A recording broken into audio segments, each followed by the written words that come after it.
Hello, everybody. Welcome to Roll True TV. I'm your host, presenter, roller skater extraordinaire. Yeah, get me, Harrison, aka Roll True. And you, my audience, well, I call you the Roll Troop. And that term was coined by the wonderful Jazz, who I've not seen in a long time. I miss you, Jazz. Call me, actually. I'll call you now.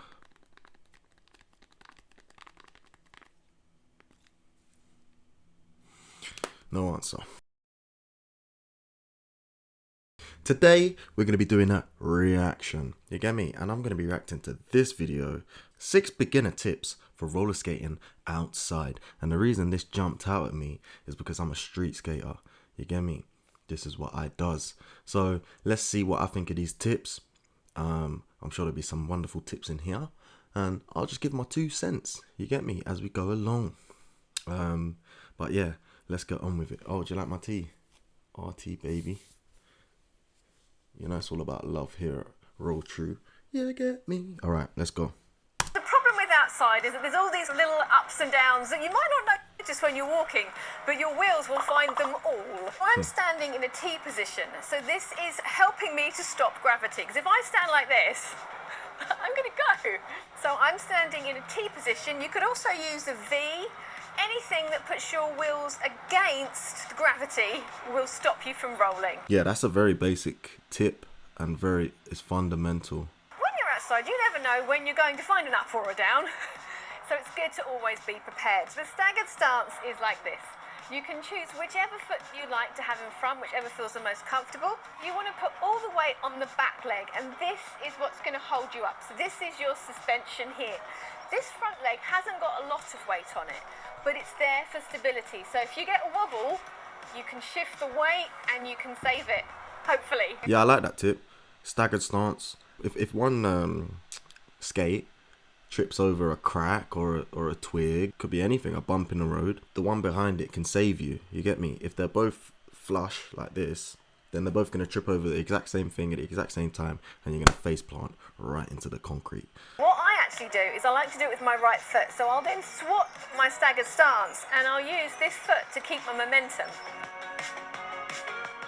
And this works really well. So I'm finding, I'm getting a bit fast, I'm going to hit my stagger again, and you lose some of your speed.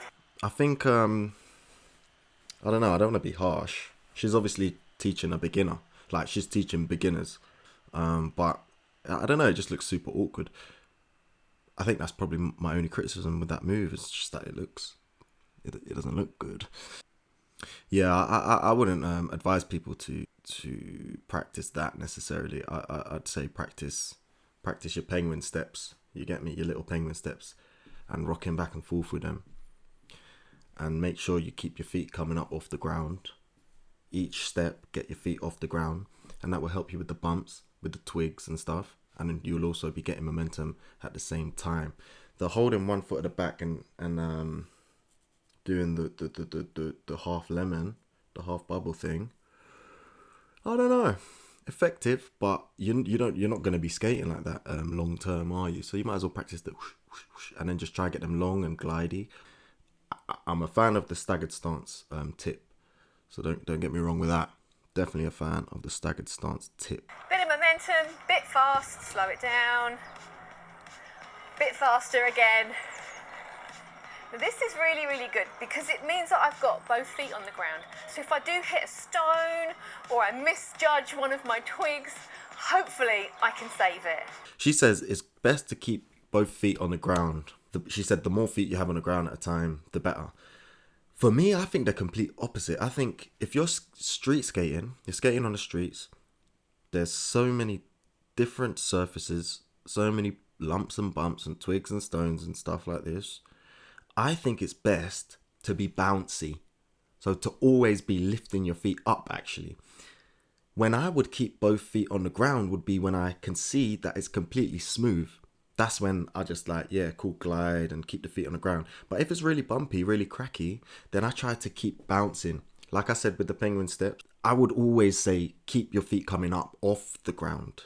Because the less time you spend on bumpy ground, the less opportunity you have to trip over something, isn't it? So if you're bouncy, if you're like, you get me? Like when I'm street skating,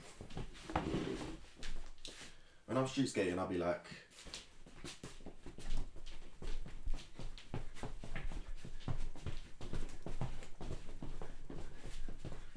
you get me? I don't know. Like, I don't know. I'm gonna do my own video so that I can actually show you guys what I'm talking about, because that was ridiculous. But I think it's better to miss obstacles than it is to be stable over obstacles. Like, for instance, I see people, when you see the anti-skate, as I call it, and a lot of people call it anti-skate now, you know. I don't know if I made that up, but I never knew anyone that called it anti-skate before I started calling it anti-skate. I made a couple Instagram videos back in the day, and I don't think people copied me, but I think maybe one person copied me, or two people, and then they went and propagated the term. I might be wrong though. I might be wrong. Anyway, I see people going over anti-skate, like rolling over it with all 8 wheels, over the anti-skate. And for me, I don't do that.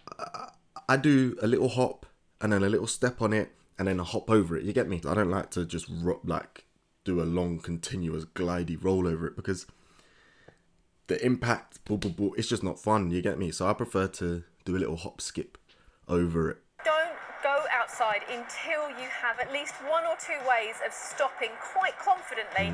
And very, very true what she's saying. Even though I do say that I don't actually like stopping on skates. I like slowing down and speeding up, especially on the streets. It's all about rhythm, you know. But I say all that to say, when you're on the street around other people, never mind yourself, when you're around other people, when you're around people's kids, you're around old people, people like walking prams or walking their dogs, and just regular adult humans as well, because they matter too. They never signed up for a roller skater come pew and like smashing into them, you get me? Like, for instance, in a roller rink, and I've heard someone say this. I heard someone say this the other day. I wish I could give them credit. I can't remember, but it's such a great point. In a roller rink,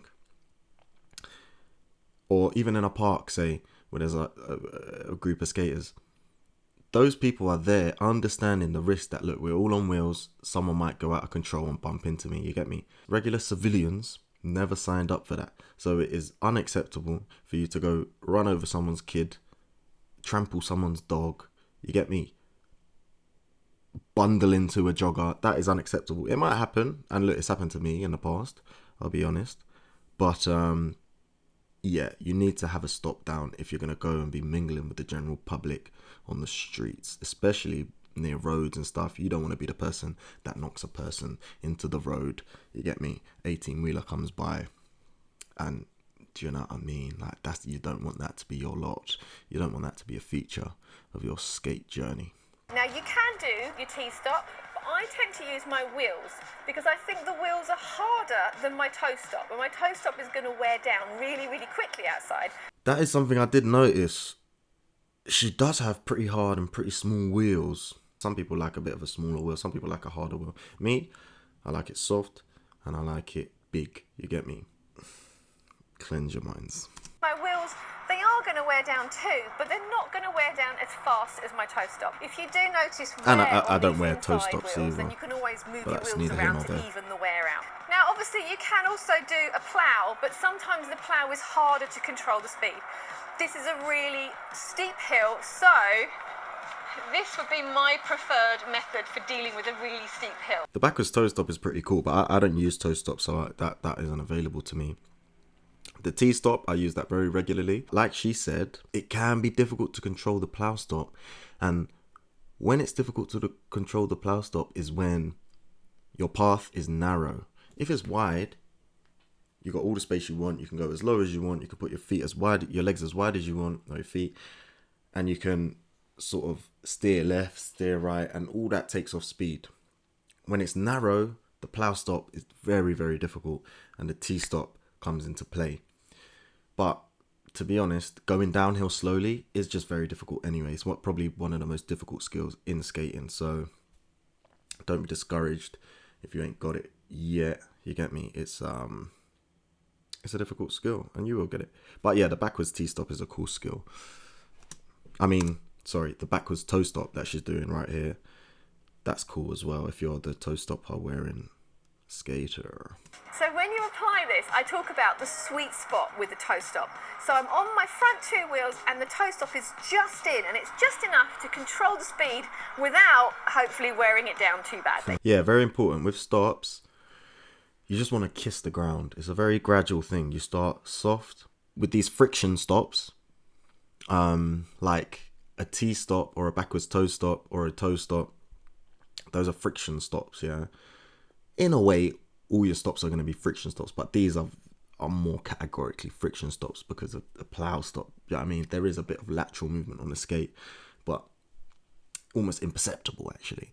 You want to start soft and then dig in after you've got a nice glide going, because it's very easy to try dig the wheel in, dig the stopper in. You just get a jolt back off the surface. I don't know what the physics principle is that makes that happen, but you'll know if you've tried a T-stop that if you put your wheels at the wrong angle, the wrong pressure, then it can be like do do do do do do like that. It can have like a vibration effect, which doesn't feel nice on your feet, and it's not as effective in stopping you. You lose a bit of control. So yeah, it's very important. Just kiss the ground first, and then as you go on a little bit, you can dig in for more deceleration, and you can release for less deceleration. Going up a hill, you just can't get enough power from a bubble. So you need to push, and I've got a video on this, and I'll link to that again for you. I said that going downhill slowly is probably one of the hardest skills in skating. Going uphill at any speed is pretty difficult as well. You can cheat it, and you can use your toe stops as well. If I want to get uphill as fast as I can, I'm just going to do a straight push, a straight left, right, left, right, left, right. If I'm not necessarily bombing it up the hill, I'm gonna get a rhythm going. When you think of footwork in skating, yeah, you probably think of someone dancing on skates, some rhythm skating, some jam skating. But trust me, like I was saying earlier, by being a bit bouncy, a bit hoppy on the streets, and especially going uphill, for me personally, there's a lot of footwork involved. It's not just left, right. There's like a lot. There's so much that goes into it.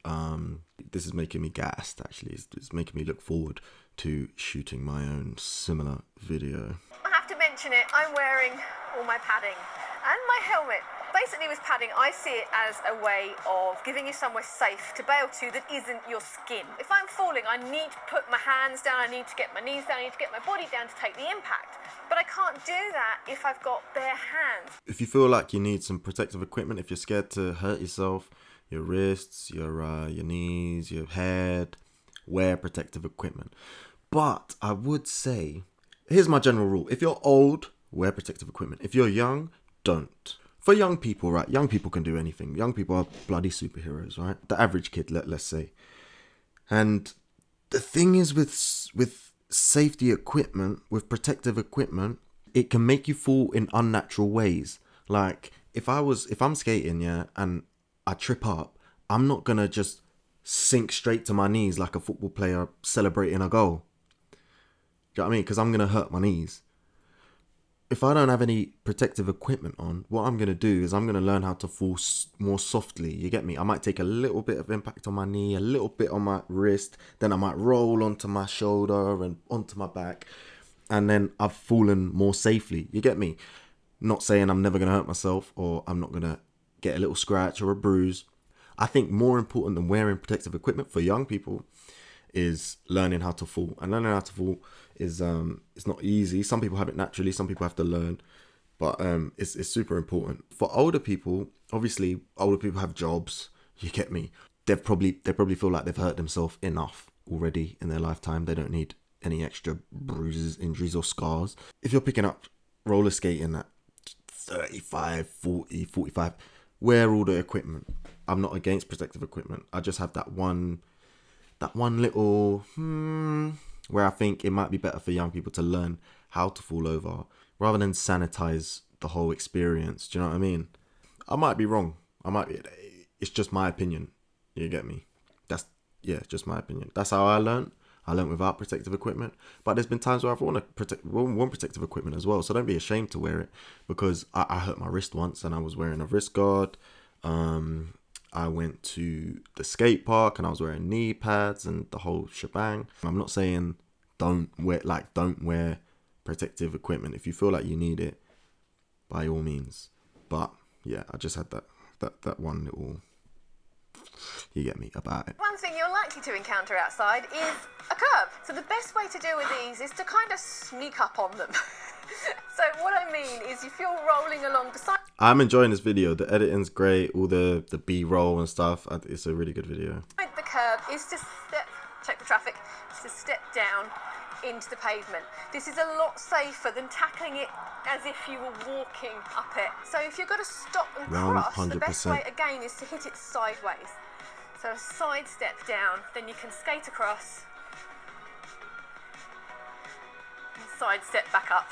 When you're coming square to a curb, you have to step one foot up and then really quickly get the other foot up so that you don't hit it against the curb. But if you're traveling along the curb, you can put one foot up and have one foot down. You could skate half a mile down the road like that. You get me? So you just have a lot more time in between step ups if you're skating along the curb. Steps when you're outside.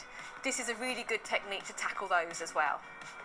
Right, So there we some go. of the Exactly what tips she and just tricks in did. this video will help you gain a little bit more confidence skating outside. I'm Katie, you've been watching Skatey, and I'll see you next time. Bye!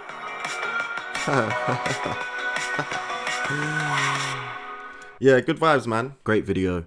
And yeah, my next video, next Friday, and I'm going to make this happen, next video will be my version of how to roller skate outdoors. Street skating, that's what I call it. That's been me, Skatey. Thank you very much for that. Appreciate it. I've subscribed to her now.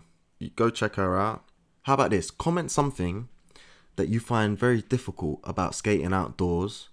Something that you want help with, some tips with, and I'll include it in my video for next week. But yeah, that's been me, Harrison, aka Roll True. Make sure you love each other. Make sure you maintain peace with each other. You get me? Respect each other. And remember, every day is leg day.